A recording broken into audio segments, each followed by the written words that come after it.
Კაბოტონ სალომე, მოგესალმებით, მადლობა რომ პასუხობთ ჩვენ კითხვებს და ვიდრე დავიწყებთ თქვენთან საუბარს, უკვე გავრცელდა პირველი კადრები რუსეთისა და უკრაინის დელეგაციების შეხვედრის სტამბულში და ჩვენ მალე ვაჩვენებთ მას მაყურებელს ეთერში. მოკლედ ამ ხრივ ძალიან დატვირთული დღეა სტამბულში მოლაპარაკებები იმ დონეზე, რა დონეზეც არის. უკრაინის პრეზიდენტი პარალელურად იმყოფება ალბანეთში, სადაც საქართველოს წარმოდგენილია კობახიძე. თქვენი აზრით, რა შეიძლება, რა მოლოდინები არსებობდეს სწორედ საქართველოს წარმომადგენლის მონაწილეობასთან დაკავშირებით ამ სამიტზე. მადლობ დიანა, მე არანაირი მოლოდინი არ მაქვს კობახიძის მონაწილეობიდან ამ სამიტში.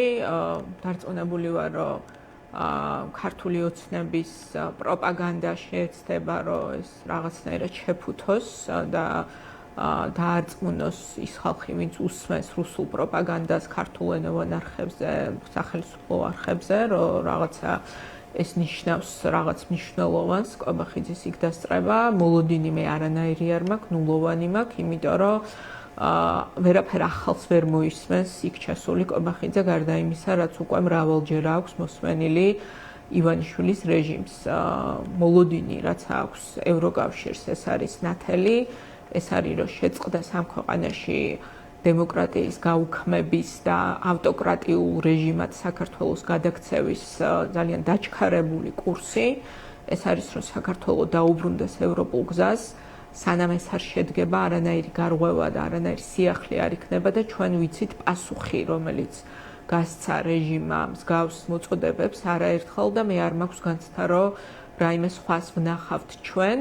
ალბათ ამიტომაც მე ვარაუდობ ვნახოთ, მაგრამ მე არ მგონია, რომ რაიმე მაღალი დონის შეხვედრები გქონდეს კობახიძეს ამ ფორუმის ფარგლებში. ეს ფორუმი აღსანიშნავია, რომ არის საერთოდ ამ ფორუმის შექმნა თავის დროზე რამდენიმე წლის წინ პრეზიდენტ მაკრონის იდეა, რომელმაც ჩათვალა, რომ ევროპაში უნდა იყოს რაღაც ფორუმი, სადაც ყველა სახელმწიფო იკრიბება, რომელიც განლაგებულია ევროპის კონტინენტზე, მიუხედავად მისი მართველი სისტემისა, ანუ იქნება ეს დემოკრატია არის თუ არა და ესეთ ფორუმზე, რომ დე-ფაქტო ხელისუფლების წარმომადგენელი არის ჩასული, ეს თავისთავად არაფერს არ ნიშნავს, არანაირ სიახლეს ეს თავისთავად არ გვეუბნება.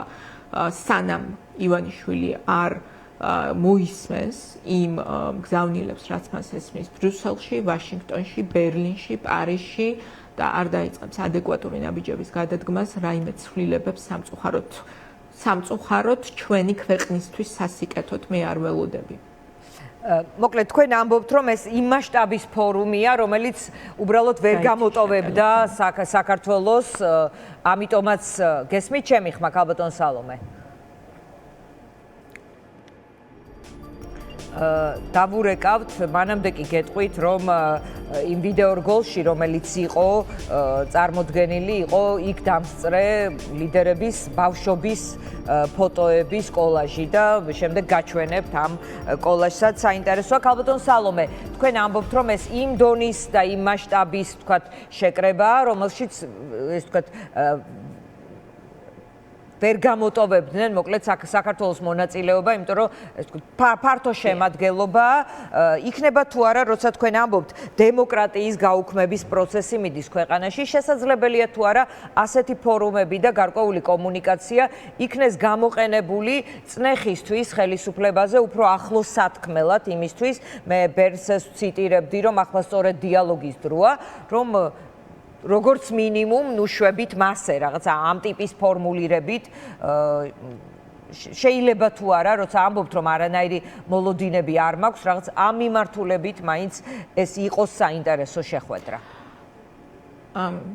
ხო, იცით რა, ახლა მე მგონი გზავნილების გაჟღერება არ შეიძლება რაღაც დონეზე მოხდეს, მაგრამ მე არ ველოდები, რომ ან ევროკომისიის პრეზიდენტი, ან ევროპული საბჭოს პრეზიდენტი, ან რომელიმე სხვა პირი შეხვდება უშუალოდ ამ ბიძინა ივანიშვილის რეჟიმის წარმომადგენელს, რომელიც იქ დღეს არის ჩასული, იმიტომ რომ ესეთი შეხვედრა რო შედგეს, მაშინ წინასწარ უნდა იყოს მიღებული გარკვეული სიგნალი, რომ არსებობს რაღაც პოზიტივისთვის მზადყოფნა მეორე მხრიდან, რაც შეეხება ევროსაბჭოს გენერალურ დივანს, ის ვიცით, რომ დიდი ხანია ცდილობს, რომ რაღაც პოზიციონირება მოახდინოს, როგორც იმ პირმა, ვისაც შეუძლია რაღაცა დიალოგის ხელშეწყობა, ჯერჯერობით აბსოლუტურად წარუმატებლად. ჩვენ ნახეთ, როგორ მოიქცა რეჟიმი, როდესაც ევროსაბჭომ პირველ ჯერზე საპარლამენტო ასამბლეამ შესაძლებლობის ფანჯარა მისცა მათ, რომ გამოესწორებინათ ვითარება, სანამ ბოლომდე დაკარგავდნენ წარმომადგენლობას და ნახეთ, რომ მოიქცნენ რუსების დავალების შესაბამისად და ფაქტიურად შესაძლებლობის ფანჯარა კი არ გამოიყენეს წიხლიკრას მორიგჯერზე ევროპას. ამიტომ აქ ძალიან მნიშვნელოვანია, რომ ჩვენ გვახსოვდეს, რომ გვაქვს საქმე რეჟიმთან, რომელსაც არ აქვს სივრცე გადაწყვეტილებები დამოუკიდებლად მიიღოს. ეს არის ის რეჟიმი, რომელიც იმართება რუსეთიდან.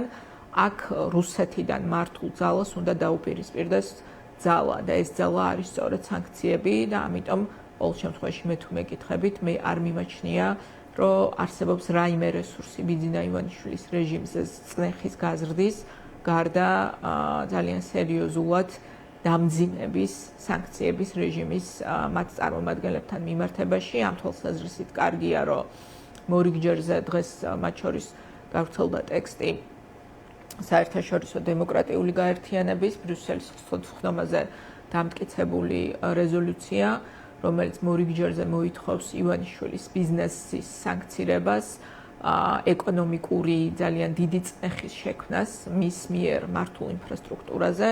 მე თუ მკითხავთ რა იმუშავებს ამ თვალსაზრისით, ეს არის ალბათ ერთადერთი, იმიტომ რომ ეს არ არის რეჟიმი, რომელთანაც დიალოგის გზით ან რაღაცა უფრო მკაცრი გაფრთხილება. კი ბატონო, ანუ თქვენ ფიქრობთ, რომ ეს არის ეს ვთქვათ მართველი გუნდი, რომელზეც წნეხი უფრო იმუშავებს, ვიდრე ლაპარაკი?